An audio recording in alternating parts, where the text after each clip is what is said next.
It was the ultimate betrayal, a moment seared into the memory of everyday Fiancé viewer. The door bursts open. Sumit's entire family, his father-in-law, his brother, his parents, storm the apartment, their faces a mask of fury and indignation. And there, in the eye of the hurricane, is the reveal that shatters Jenny's world. Sumit, the man she left her life for, is already married. He was living a double life, a lie of monumental proportions. We watched mouths escape as the drama unfolded. We condemned Sumit. We pied Jenny. And we saw his parents as victims of their son's deceit, their family honor dragged through the mud. But what if that was the biggest lie of all?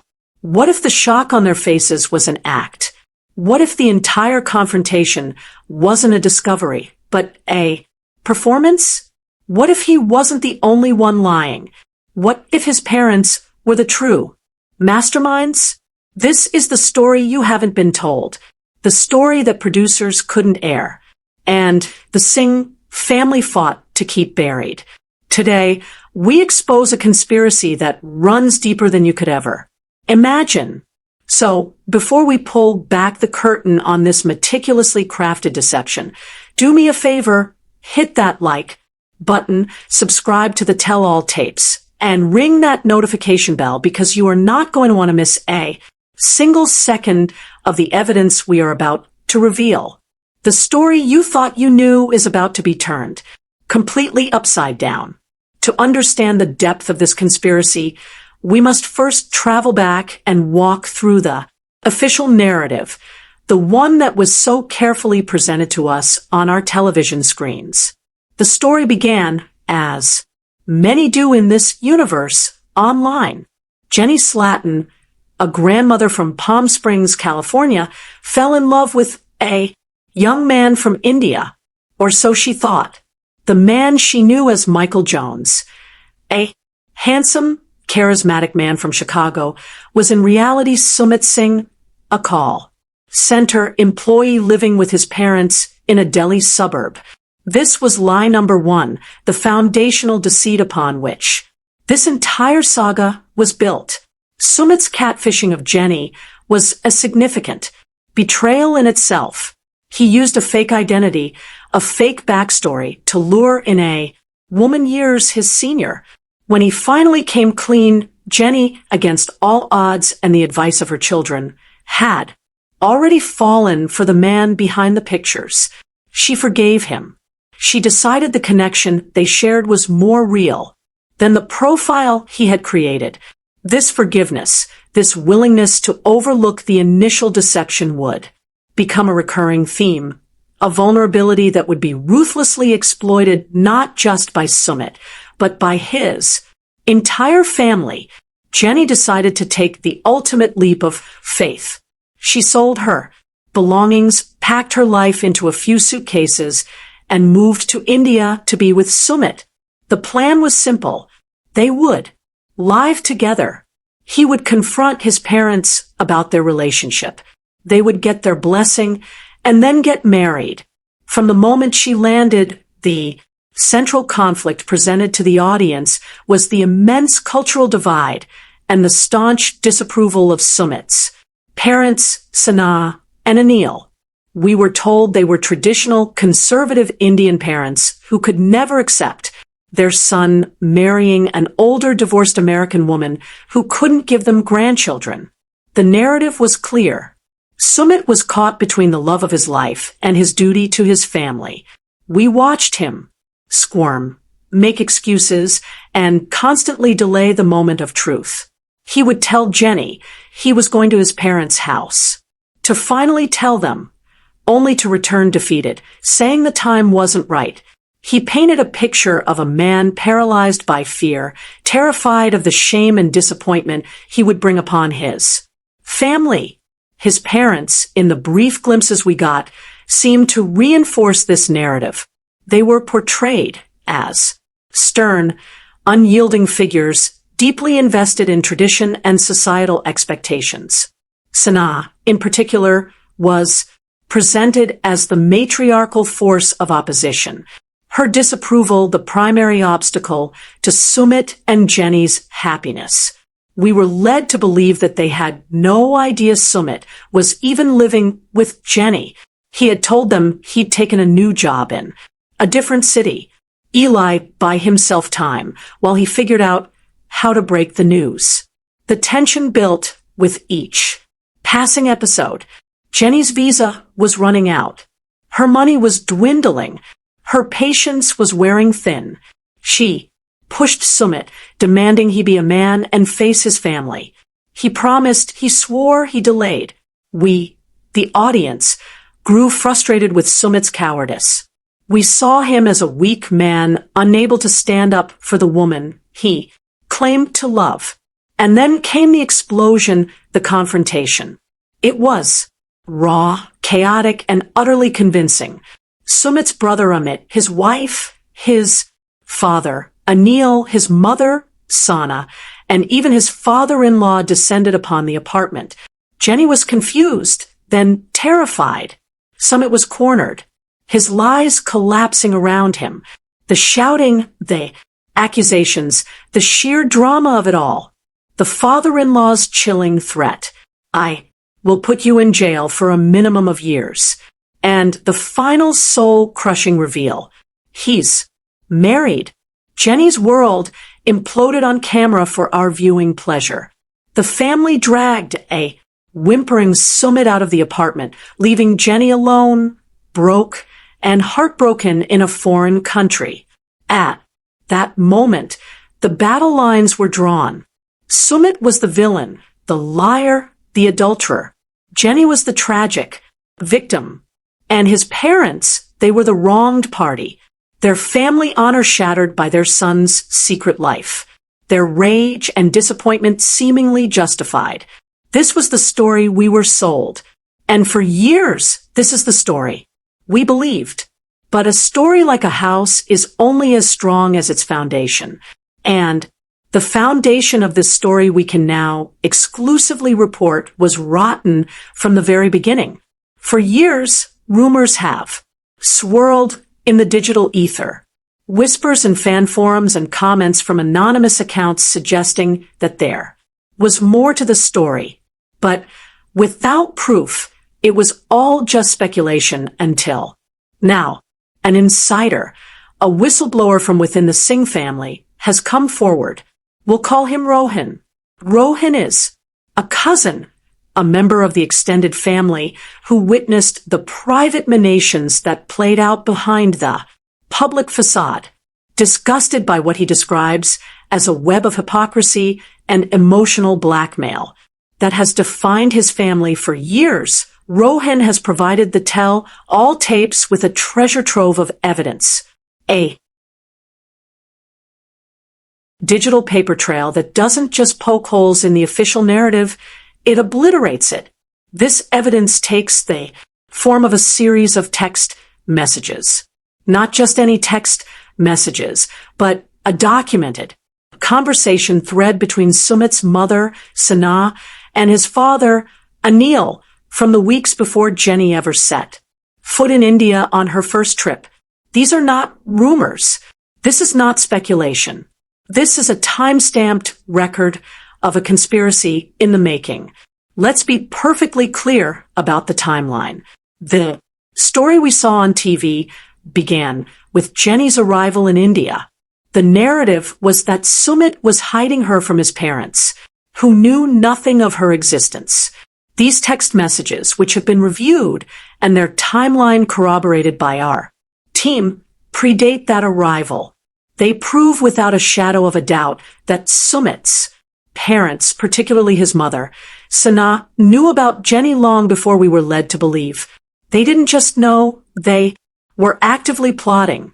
The first message from Sana to Anil is dated approximately weeks before Jenny's scheduled flight to Delhi. Its curtain dripping with contempt. It reads, Anil, Amit has shown me the boys. Computer. He is talking to that old American woman again. He sends her messages all day. He calls her my Jenny. The response from Anil is cautious, attempting to be the voice of reason. Sana, you know he is just playing. It is an internet game. Do not worry yourself. Sana's reply is immediate and dismissive game. He talks of love. He sends her pictures of US, of our home. This is not a game. She is old enough to be my sister. She fills his head with foolishness. This will bring shame on us. This exchange is the first crack in the official story. They knew who Jenny was. They knew her age. And they knew the relationship was serious enough for Sumit to be sharing personal family details. The idea that they were oblivious until he finally confessed is the first lie to crumble. But it gets so much worse. They didn't just know, they were already formulating a plan. A week passes. The conversation resumes. This time with a chillingly strategic tone from Sana. This American problem is not going away. He told Amit she is talking about coming here. Coming to our city. We cannot allow this to happen. Anil's reply shows his concern, but he still seems to believe the situation is manageable. We will talk to him. We will tell him it is impossible. He is a good boy. He will listen to his father. And this right here is the moment the conspiracy truly takes shape. Sana's response is the smoking gun. It is the message that reframes every scene we ever watched, every tear Jenny shed, every pained expression on Sumit's face. She writes, "Talk is not enough for a boy drunk on foolish dreams. We need a solution, not a conversation, a permanent solution. I have been speaking with Miss Sharma from down the street. Her daughter is a good girl, a proper Indian girl. She is of a good family. She is educated. She is of the right age. The Sharmas are very eager for a match. We will fix this problem ourselves. We will arrange the marriage quickly before the American woman can book her ticket." Let that sink in. This text message is a premeditated plot to entrap their own son in a marriage. It's not a reaction to Jenny's arrival. It's a preemptive strike designed to prevent it. The arranged marriage wasn't a long-standing family plan that Sumit was betraying, as was implied on the show. It was a weapon, conceived and deployed specifically to destroy his relationship with Jenny. They were going to force him into a marriage with a woman he didn't know to create an insurmountable barrier. This context changes everything. It means that when Sumit was hemming and hawing, telling Jenny he was scared to talk to his parents, he wasn't just scared of their disapproval. He was likely under an unimaginable amount of pressure at home, being emotionally blackmailed with a prearranged marriage that was already in motion. His parents weren't in the dark. They were holding the strings. The subsequent messages lay out the strategy in even more detail. Anil expresses hesitation. "Sana, this is too fast. To force him. And what do we tell the Sharmas? That our son is involved with a foreigner." Sana's reply is cold and calculated. "We tell the Sharmas that our son is a good boy who is being foolishly distracted by an internet fantasy. We tell them this. Marriage will put him on the correct path, that it will solidify his mind and his duty to his family. They will understand. It is our duty as parents to guide him away from this disgrace. We are saving him. We are saving our family's name. Saving him. Saving the family's name." This was her justification. It wasn't about Sumit's happiness. It was never about his heart. It was about control, appearances, and the cold, hard currency of social standing. They weren't just lying to Jenny. They were orchestrating a massive fraud against the bride and her entire family. They were knowingly marrying their son off under false pretenses, selling the Sharma family a bill of goods. They were presenting Sumit as a boy who needed guidance, not as a man actively in love and in a committed relationship with another woman he intended to be with. With this new information, let's re-examine the events as they played out on television. Every scene is tainted by this new reality. Sumit's anxiety, his constant sweating, his panicked expressions. We interpreted it as the guilt of a liar. But now it looks like the terror of a trapped man. He was caught in an impossible pincer movement. On one side, Jenny, the woman he loved, was arriving expecting a future. On the other, his parents, the puppet masters, were tightening the noose of an arranged marriage he was being forced into. He wasn't just lying to Jenny about being married. He was very likely lying to his wife and her family about Jenny. He was a man being forced to live not 2 lives, but 3. The life with Jenny, the life with his wife, and the secret life in his own head where he was being torn apart by the conspiracy orchestrated by his own parents. And what about that explosive confrontation, the supposed reveal? It was pure theater, a piece of high-drama stage foot for maximum effect. Let's break it down with this new lens. The family doesn't just call Sumit. They don't have a private family meeting. No, they gather an entire posy, including the new father-in-law, for maximum intimidation, and they stormed the apartment like a SWAT team. Why? Because it wasn't about finding out the truth. They already knew the truth. It was about creating a spectacle of shock and betrayal so profound that it would be impossible for Jenny to ignore. It was designed to humiliate her, to terrify her, and to physically remove Sumit from her presence in the most dramatic way possible. Look at Sanaa's performance. She weeps. She wails. She collapses. She plays the role of the heartbroken mother, whose son has dishonored her. We now know this was a lie. She wasn't heartbroken by his deceit. She was the architect of the situation that made his deceit necessary. She wasn't a victim. She was a villain, playing a part she had written for herself. She put her son in an impossible position, and then feigned shock when he behaved exactly as a man in that position would by lying to everyone to try and survive.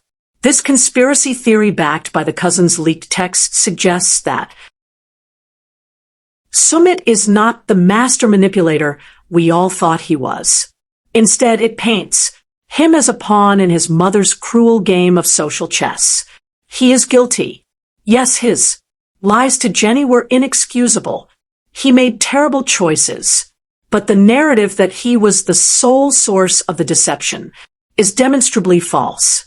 He was a product of an environment of intense manipulation and emotional blackmail. His parents, in their obsessive quest for control and social purity, created a monster of a situation. They engineered a fraudulent marriage, lying to the bride's family about their son's true emotional state and commitments. They leveraged this fraudulent marriage as a tool to control their son.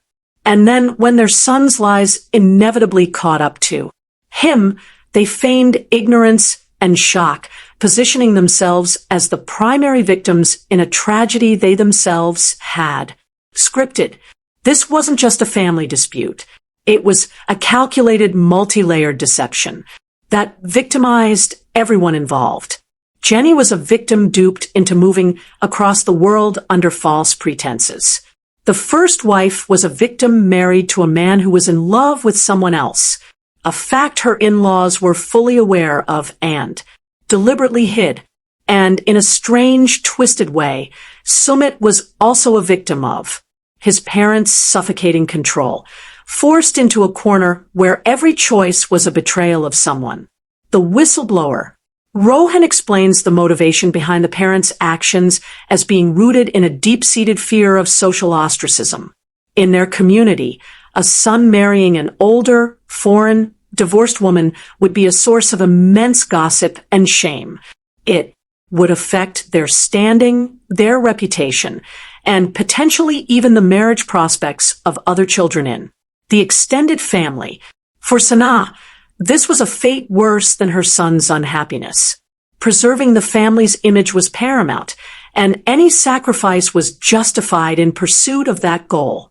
Rohan's testimony, supported by the text messages, paints a chilling portrait of Sanaa as a woman who would rather see her son in a loveless but socially acceptable marriage than in a happy but socially scandalous one. The text messages continue, revealing the level of coercion involved.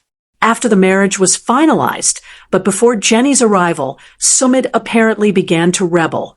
Another message from Sanaa to Anil reads, "He is not acting like a husband. He spends his nights on the phone. I know he is talking to her. The Sharmas have called me twice asking why their daughter is so sad. We have to put a stop to this." The plan to storm the apartment was, according to Rohan, hatched weeks in advance. They knew Jenny was there. They waited. They let the situation fester, likely to give Sumit enough rope to hang himself, to make his transgression so blatant that his defiance would crumble in the face of their manufactured rage. It was a checkmate move in a long and cruel game. They weren't just ending the affair. They were trying to crush his spirit, to break his bond with Jenny so completely that he would have no choice but to retreat back into the traditional life they had chosen for him. This insider report completely reframes the power dynamics of the Singh family. We saw Sumit as the one with all the power, wielding his lies to control two separate lives. But the evidence suggests the real power was always with his parents.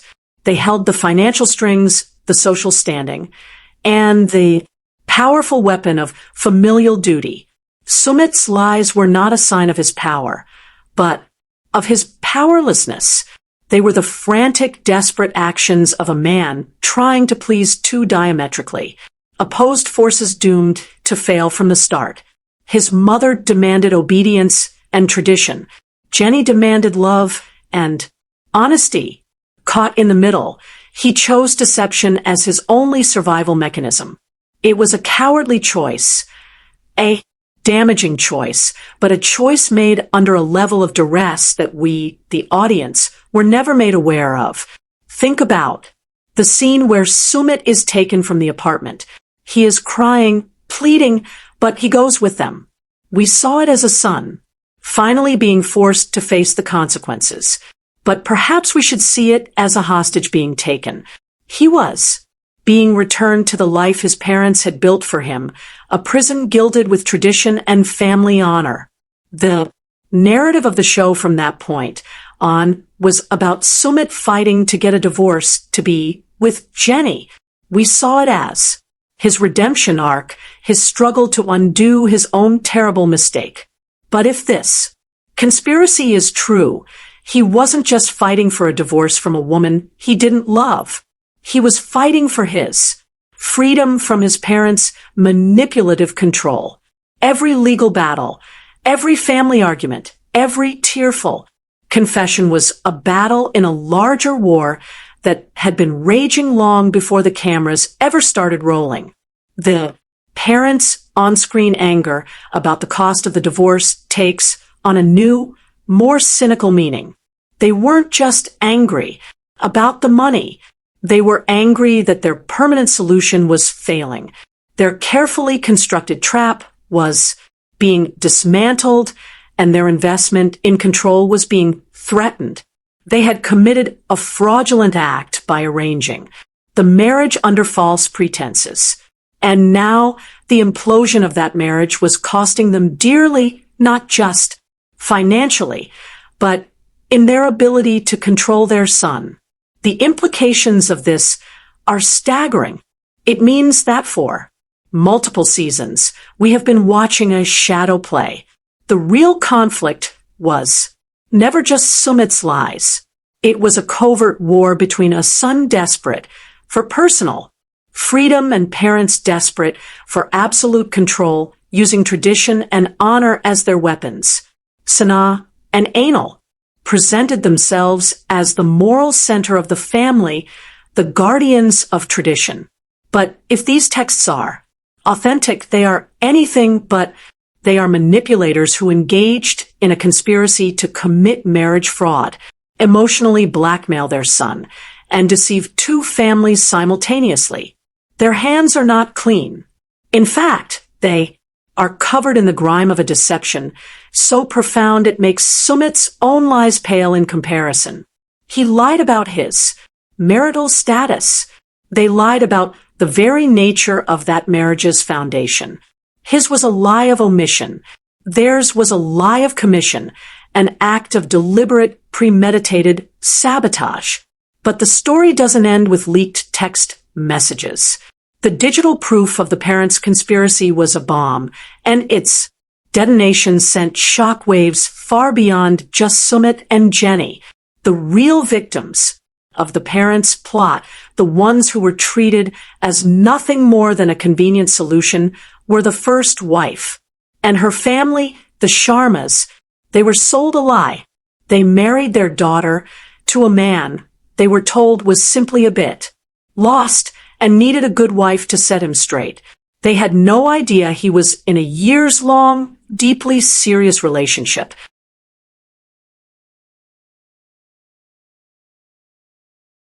with another woman.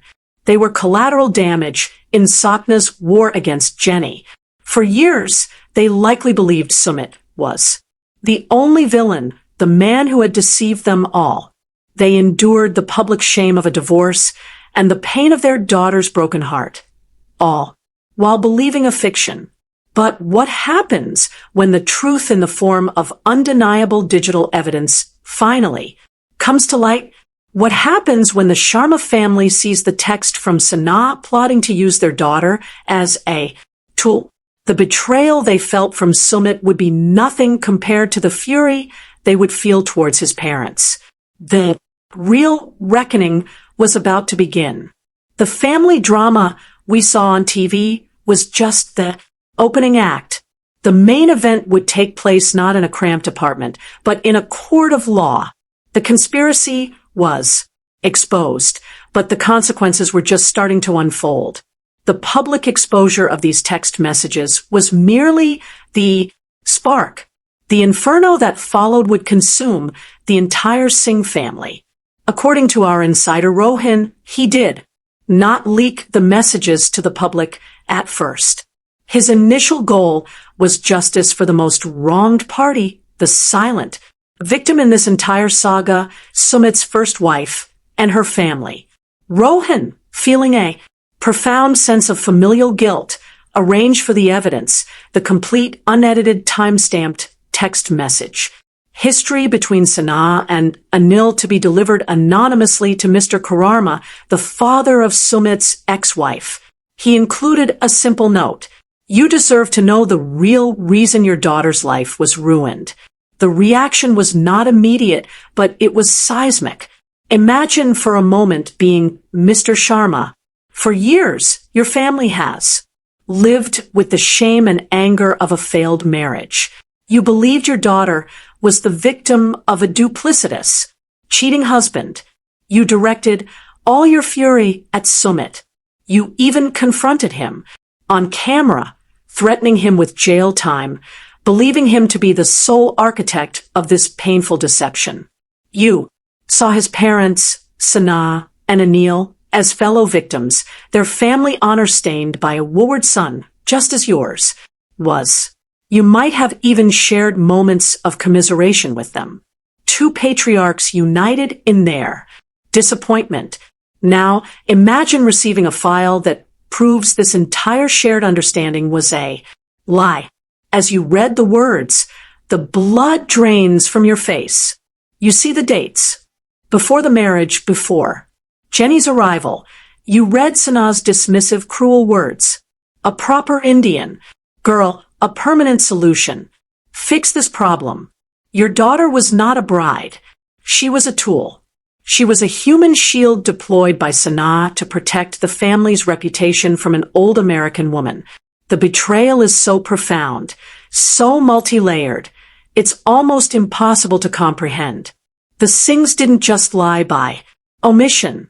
They actively conspired to use your daughter to defraud your family, to enter into the sacred contract of marriage under the most fraudulent of pretenses. The anger you felt towards Sumit would now feel like a pale shadow compared to the cold, white-hot fury you feel towards his parents. They didn't just accept a deceitful son. They orchestrated the entire deception. The Sharma family, according to our source, did not react with loud public accusations. They are a proud, respected family, and they moved with a quiet, calculated precision. They hired one of the most formidable law firms in Delhi. The lawsuit they filed was not a simple divorce settlement dispute. It was a multi-pronged legal assault targeting Sanaa and Anil Singh directly. The charges were devastating: conspiracy to commit marriage fraud, intentional infliction of emotional distress, defamation, and slander against their daughter's character. They weren't just seeking financial compensation for the dowry and wedding expenses. They were seeking punitive damages for the emotional devastation and public humiliation caused by the Singhs. Conspiracy. They were demanding a public apology and a full retraction of any narrative that placed the blame on their daughter or Suma alone. This lawsuit was a declaration of war.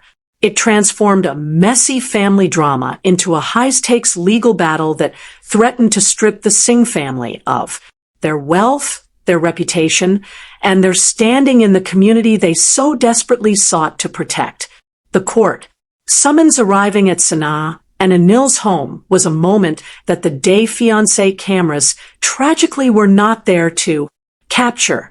The very weapon they had created to control their son, the legal entanglement of marriage, was now being turned against them with ferocious intensity. Their obsession with appearances and social standing had led them to commit an act that now threatened to expose them to the ultimate public shame. A courtroom trial where their deepest, most cynical manipulations would be laid bare for all to see.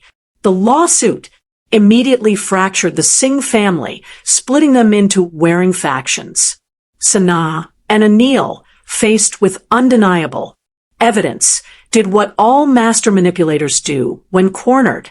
They denied, deflected, and attacked. According to Rohan, their first move was to declare the text messages as forgeries, sophisticated fakes created by Jenny and Rohan to extort money from them.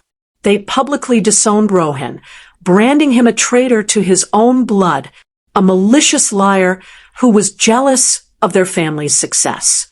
They attempted to paint themselves as the victims of a vast conspiracy, their good name being dragged through the mud by a vengeful American and a disgruntled relative.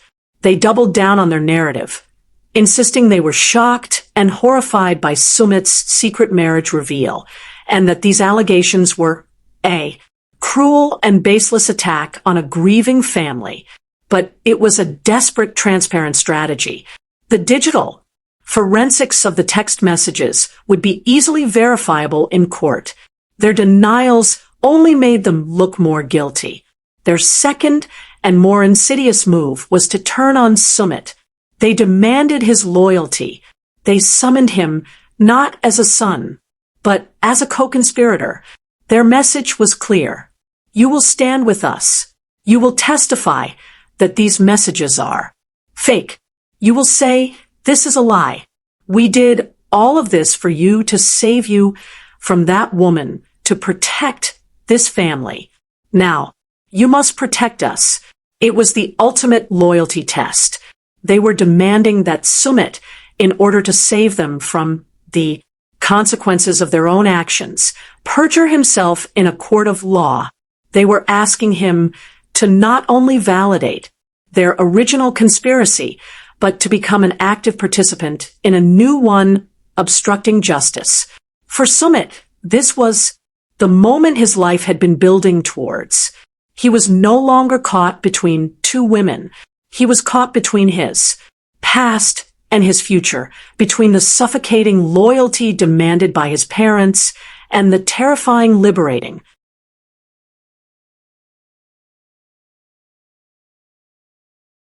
possibility of the truth. Jenny, for her part, stood by him, but she made her position clear. If he lied for them, if he once again chose their deception over the truth, their relationship was over. There would be no coming back from that. He couldn't build a future with her on a foundation of perjury. The pressure on him was immense. On one side, his mother, the woman who had controlled his life through guilt and emotional blackmail, was now demanding the ultimate sacrifice. She wept. She pleaded. She reminded him of his duty as a son, of everything they had done for him. She likely framed it as a simple choice: us or them, your family or that American woman. On the other side was Jenny, the love of his life, representing a future of freedom, but a future that could only be earned by committing the ultimate act of filial betrayal, testifying against his own parents. And in the middle was the legal system, a force that did not care about family drama or emotional appeals. The Karama family's lawyer subpoenaed Sumit. He was not an option. He was a material witness. He would have to take the stand. He would be questioned under oath. He would be forced to look at the text messages, at his mother's own words, and answer a simple question. Are they authentic? The day of Sumit's deposition was, as Rohan describes it, the quietest day in the history of the Singh family. The bluster and denial from Sanaa and Anil had evaporated, replaced by a cold, tense dread. They knew their fate rested on the words their son would speak. Sumit entered the lawyer's office, a broken man, pale and shaking. He sat across from the Sharma family's legal team, his own parents sitting in the corner with their lawyer, their eyes burning into him. The questions began, methodically laying out the timeline of his relationship with Jenny, his life at home, the pressure from his parents. Then came the moment of truth. The lawyer placed a printed copy of the text message exchange on the table in front of him. Mr. Singh, please review these messages. Do you recognize the phone numbers as belonging to your mother, Sanaa Singh, and your father, Anil Singh? Sumit stared at the paper. It was his entire life, his entire prison, spelled out in black and white. I have been speaking with Mrs. Sharma. We will fix this problem ourselves. We will arrange the marriage quickly. He could hear his mother's voice in his head. He could feel the weight of her hand on his shoulder, the years of expectation, of guilt, of love twisted into control. He looked up, his eyes finding his parents across the room. Sanaa's face was a mask of pleading and warning. Anil was rigid, stoic. At that moment, Sumit made a choice. It was not a choice for Jenny or against his parents. It was a choice for himself. For the first time, he chose the truth. His voice, barely a whisper at first, cracked with emotion. Yes, he said, those are there. Numbers. The follow-up question came like a hammer blow. Mr. Singh, to your knowledge, is this an authentic record of the conversation your parents had prior to your first marriage? Sanaa let out a small, stifled gasp. Anil closed his eyes. Sumit took a deep breath, and the years of lies and fear seemed to fall away from him. Yes, he said, his voice stronger now. It is authentic. They knew about Jenny. The marriage was their idea to stop her from coming to India. They arranged it. I didn't want it, but I was too weak to say no. It is all true. That single admission was the end of the war. It was a confession that not only validated the Sharma family's lawsuit, but also publicly exonerated Sumit from the charge of being the sole villain.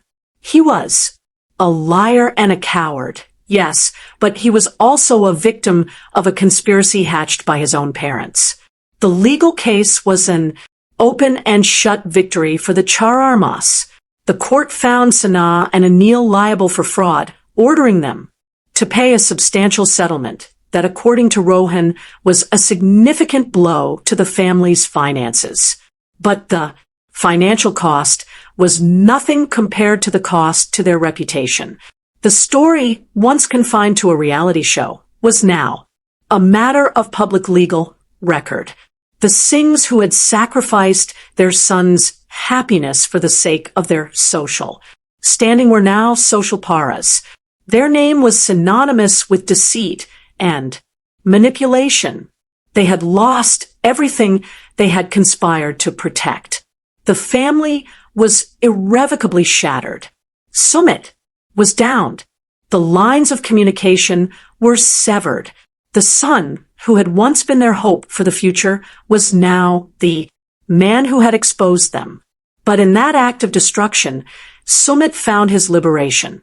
By testifying to the truth, he finally broke the chains of guilt and obligation that had bound him his entire life. He chose a future with Jenny, a future built not on secrets and lies, but on a painful, devastating truth. They were finally free from his parents' interference, but that freedom had come at the price of his entire family. They could finally get married, but there would be no family members there to bless their union. It was a tragic, bittersweet victory. The parents played the victims, but the evidence shows they were the villains. Who do you think is the biggest liar in the Singh family? Share this video to expose the conspiracy. Hit that bell icon because the cousin has more secrets too.